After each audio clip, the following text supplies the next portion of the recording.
ዑስማን ብን አፋን ረዲየላሁ አንሁ በጣም ታዋቂ የሆኑት በኢንፋቅ ነው። ኢንፋቃቸው ወደር የለው። የእሳቸው የዛን የነበራቸው ሰጭነት ለጋሽነታቸው በዘመናቸው ሊቆም ይቅርና እኛም ዘመን ጋር ደርሰዋል። ወቅፋቸው አሁን መዲና ከተማ ላይ ወቅፍ ዑስማን ብን አፋን የሚባሉ ብዙ ህንፃዎች አሉ፣ ብዙ ሆቴሎች አሉ። ሆቴል ሲባል ማደሪያዎች ለማለት ነው። ሐላል የሆኑ ሆቴሎች አሉ። እና ያ ሁሉ የዑስማን ብን አፋን የወቅፍ የመስጠት አላህ የተቀበለው ተግባር ነው።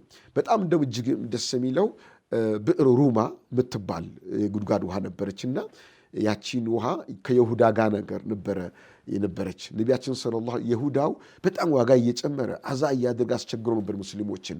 ነቢያችን ሰለላሁ ዐለይሂ ወሰለም ማን ነው የሚገዛትና ወቅፍ የሚያደርግልን? አላህ ሱብሓነሁ ወተዓላ በጀነት ምንጭ አላህ የሚሰጠው አሉ ሲሉ ዑስማን ፋለን ያደርጋለሁ ይላል። በውድ ዋጋ በማይታሰብ በውድ ዋጋ ገዝቶ ነፃ አደረጋት። የተለያዩ ቅሳዎች አሏት።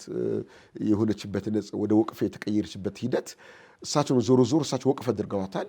ከዛ ሙስሊሙ በነፃ መጠቀም በመቻሉ እስካሁን ድረስ ያቺ አሳሯ አለ ቦታዋ ድረስ አሁን ድረስ አለች ይባላል።